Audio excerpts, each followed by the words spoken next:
Donc voici l'hypothèse que je vous propose pour interpréter ce titre Psychopharmacologie et psychanalyse. Je me suis très largement inspirée d'un article fantastique d'Éric Laurent qui s'appelle Avaler la pilule. Je vous recommande tout à fait, qui est le rapport qu'il a fait au congrès de l'AMP en 2000 et qu'on trouve publié dans Nicard numéro 50. Donc il propose vraiment une clinique que je n'ai pas reprise ici, très précise. Est-ce que le médicament est un objet imaginaire visant à satisfaire une demande réelle, très très sophistiqué. Donc, ayant posé cette hypothèse que le corps n'est pas un organisme et que le médicament n'est pas un objet, je vais maintenant revenir sur ces deux points avec un petit peu plus d'éléments qui nous permettront peut-être de théoriser cette question de la psychopharmacologie. Alors, premier point que je voudrais théoriser, c'est que si l'être parlant n'est pas un organisme, qu'est-ce qu'il est ? Je dirais que pour Lacan, je ne sais pas s'il est grand-chose, il manque surtout à être, mais il a trois corps. Qu'est-ce que c'est que ces trois corps du par-l'être ? Ce sont les trois corps avec lesquels nous allons pouvoir moduler la dimension du médicament. C'est pour ça que c'est intéressant. Il a évidemment le corps imaginaire, qui est issu du stade du miroir, la boursouflure narcissique, comme Lacan le dit à l'occasion. C'est l'image spéculaire qui donne au corps son unité sur le mode de la forme, qui double et qui habille l'organisme. C'est le corps de l'image, si vous voulez. Le corps dont on a l'impression qu'il fait un, qu'il nous donne notre unité. C'est le deuxième corps, c'est le corps symbolique. Donc c'est le corps qui est tissé de langage, ce langage qui va morceler le corps imaginaire, qui va morceler son unité formelle avec une multiplicité de signifiants qui en nomment les parties, les organes et aujourd'hui les composants moléculaires, les hormones, les gènes, les biomarqueurs, toutes ces choses-là donc produisent un morcellement du corps par les signifiants qui détruisent la belle complétude de la forme. Ces signifiants, ce sont eux qui mettent en place la relation du sujet au corps qu'il n'est pas, mais qu'il a. Et j'ai trouvé ce commentaire qu'a fait Jacques-Alain Miller donc, le 17 avril à l'AMP à Paris, très très pertinent, puisqu'il nous rappelait que l'ordre symbolique, donc les signifiants du savoir sur le corps, n'en commandent pas le réel. Ces signifiants ne commandent pas le réel du corps, mais il l'a dit de manière très très précise, il imprime dans le corps imaginaire des représentations qui vouent le corps au délire. C'est-à-dire qu'on va savoir qu'on a de la sérotonine et on va avoir tout un délire sur ce qui se passe avec la sérotonine, ce qui se passe avec la noradrénaline, ce qui se passe avec tel élément signifiantisé du corps. Donc j'ai beaucoup aimé cette phrase. Le symbolique, il imprime dans le corps imaginaire des représentations qui vouent le corps au délire. Le commentaire de la personne qui a parlé de la science tout à l'heure m'a fait penser aussi à ça. La scientificité peut être délirante. Cette thèse de Lacan du corps morcelé par le signifiant peut vous paraître tout à fait, atypique. Alors, pour vous rassurer qu'elle ne l'est pas, je l'ai retrouvée dans le travail de Georges Canguilhem et également dans la préface qu'a écrit Michel Foucault dans Le normal et le pathologique, puisque donc Foucault, introduisant le travail fantastique de Canguilhem, dit c'est la découpe de l'organisme par la constitution d'objets et la formation de concepts qui transforment l'organisme en corps, par le biais de discours véridiques, à savoir des discours qui tentent de dire le vrai sur le vivant, sachant que la vocation de ces discours, c'est d'être en révision perpétuelle dans un effort de dire toujours plus vrai. Donc cette idée, Canguilhem a écrit cet ouvrage en 1946, je crois, elle n'est pas tout à fait nouvelle, elle était déjà présente dans la tradition épistémologique française des sciences de la vie, donc tout à fait avec des lettres de crédit, plus mainstream que Lacan peut en avoir, mais c'est la même idée. C'est donc le deuxième corps, le corps qui est mis en concept et mis en objet par donc les discours véridiques sur le vivant. Le troisième corps, c'est le corps vivant, c'est-à-dire le corps en tant qu'il est affecté par la jouissance. On retrouve ces précisions dans le cours de Miller qui s'appelle Biologie lacanienne et événements de corps, qui est un cours très compliqué mais très très fascinant. On retrouve ici, donc dans ce troisième corps, le corps vivant, on retrouve la définition que Lacan donne du corps. Il dit, dans le séminaire Encore, justement, « Nous ne savons pas ce que c'est d'être vivant, sinon seulement ceci, qu'un corps, cela se jouit. » C'est-à-dire que Lacan, ici, nous dit que c'est parce que le corps est quelque chose qui, avant tout, se jouit, qu'il ne fonctionnera jamais comme une machine et qu'il sera toujours au-delà du principe de plaisir. C'est aussi pour cela que ce qui manque au corps, il va le chercher au dehors pour en faire un instrument qui lui permet de se jouir. Je cite ici Éric Laurent dans son entretien avec François Dagonier. Donc, ce qui manque au corps, le corps va le chercher au dehors pour en faire un instrument qui lui permet de se jouir. On retrouve ici la racine même de la logique de l'addiction, qui n'est donc pas un dysfonctionnement de l'organisme, mais un mode de jouissance de la corporéité. Quand on est un addict, on n'a pas un organisme qui mal fonctionne. On a un mode de jouissance de la corporéité, c'est-à-dire des trois corps qui ne sont pas l'organisme. Puisqu'un corps est quelque chose qui est fait pour jouir et pour jouir de soi-même. Donc, toutes les addictions sont des modes que le sujet a de jouir de son corps. Ainsi, Miller a pu dire, dans un entretien qu'il a donné au magazine français Le Point en 2011, un entretien qui s'appelle « Les prophéties de Jacques Lacan », que vous trouvez en ligne en mettant ce titre dans Google, il a pu dire « Le modèle général de la vie quotidienne au XXIe siècle, c'est l'addiction. Le un jouit tout seul, avec sa drogue, et toute activité peut devenir drogue. Le sport, le sexe, le travail, le smartphone, Facebook, la série n'est pas limitée. » C'est Miller qui devient un petit peu pessimiste sur ses vieux jours, dit qu'il ne croit plus tellement à l'amour et donc il attribue cette croyance à tout le monde. Il dit que de nos jours, les par-lettres ne croient plus au dos de l'amour, ils ne croient plus à la complémentarité. Il a, pour soutenir cette thèse, l'idée que la nature, la fiction de la naturalité, de la complémentarité homme-femme, comme, si vous voulez, l'idée que nous sommes des êtres naturels a de moins en moins de consistance, l'idée de la complémentarité homme-femme perd elle-même de sa consistance, et donc il a l'idée que du coup, comme on ne croit plus tellement qu'on va jouir avec un autre, on jouit tout seul. Et donc, le corps du sujet du XXIe siècle devient de plus en plus un corps qui se jouit. C'est-à-dire un corps qui est voué à ce que Freud appelait plus gentiment l'auto-érotisme, mais que ce que nous, on appelle l'addiction. C'est-à-dire les pratiques du corps de jouir de soi, sans l'autre. Et il me semble que les médicaments, que les pratiques déviantes, qui, je pense qu'elles sont peut-être même plus courantes que les pratiques des médicaments prescrits. Nombre de patients s'automédiquent, qui vont sur Internet, ils recherchent les effets qu'ils ont envie d'avoir.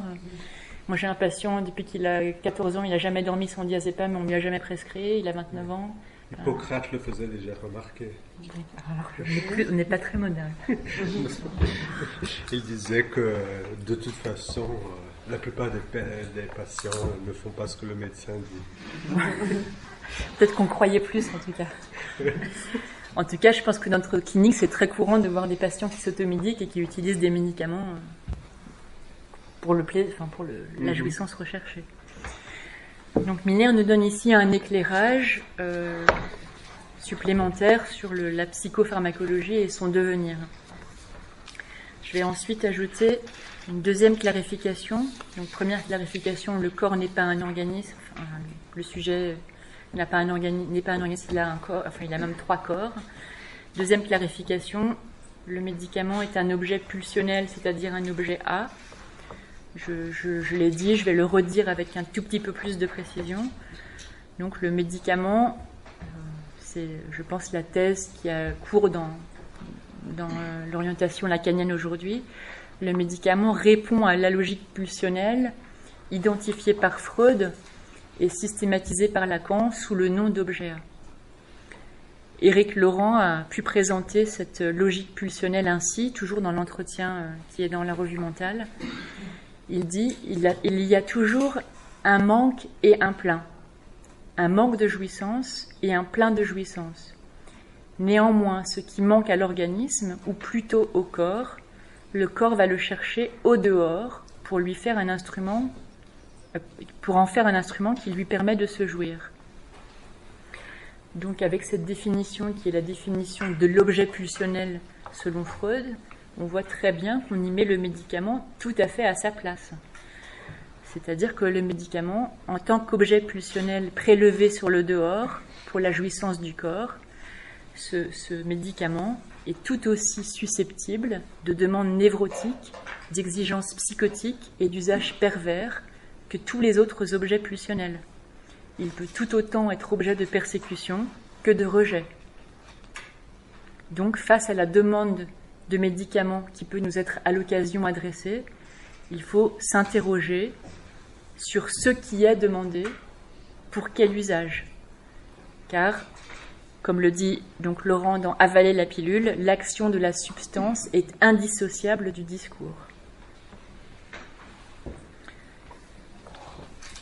Que le corps humain n'est pas résorbable dans le savoir scientifique, c'était aussi l'hypothèse de départ de Canguilhem dans le normal et le pathologique, puisqu'il disait, je l'ai dit tout à l'heure dans la discussion, la vie, c'est ce qui est capable d'erreur.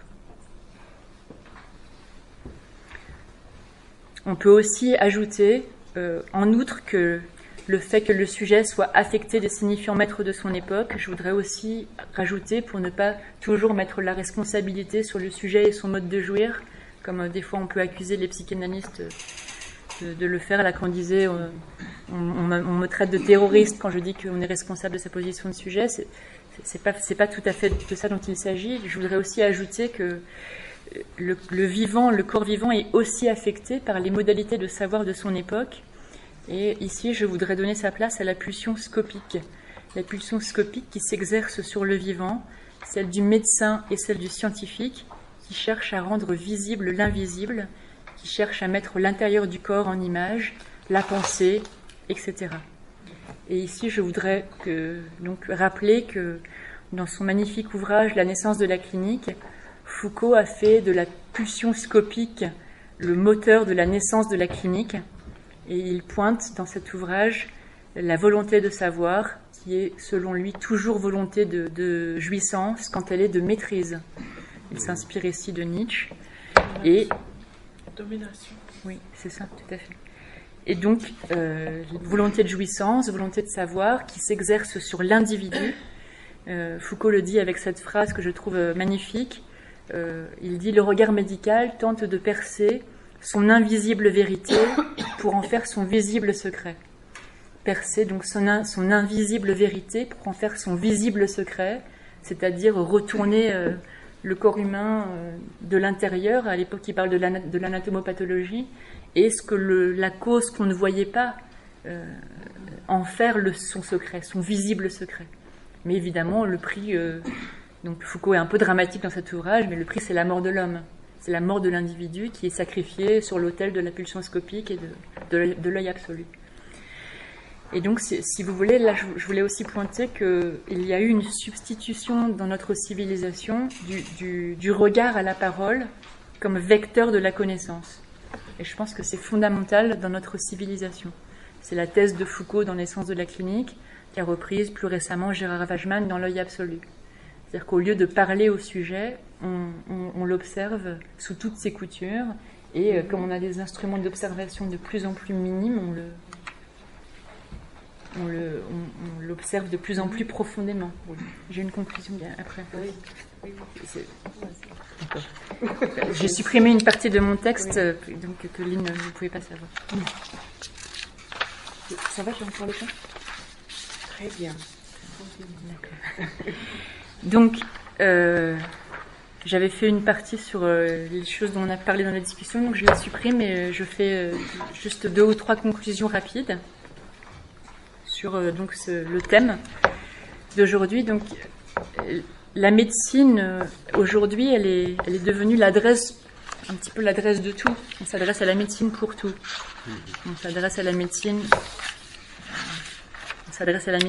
quand on veut plus, quand on veut mieux, quand on veut, par exemple, il y a j'avais un petit paragraphe sur le Human Enhancement Technologies. On veut être plus beau, plus intelligent, plus performant, plus efficace, avoir des bébés au bon âge, plus jolis, tout ça. On s'adresse donc à la médecine pour tout. En plus de s'adresser à la médecine pour ce qui s'appelle aujourd'hui l'optimisation, ou les technologies de l'optimisation, on s'adresse aussi à elle en lui donnant des impératifs de contrôle social et des obligations de résultat. Et donc la médecine est soumise à des idéaux d'efficacité qui laissent peu de temps et peu de place à la construction d'un traitement sur le long terme. Un traitement qui par ailleurs va produire des effets thérapeutiques qui semblent modestes. Alors, on peut comprendre l'attrait du médicament. Le médicament, en plus, donc je viens de vous en faire l'argument, et peut être utile, car il est à la fois signifiant maître de notre civilisation et substance utile pour le traitement de la jouissance du corps. Donc, cependant, ce médicament utile, qui semble répondre aux impératifs adressés à la médecine, peut devenir problématique. C'est-à-dire quand la croyance au médicament entretient l'illusion de la possibilité d'une maîtrise sur son corps et sur sa pensée.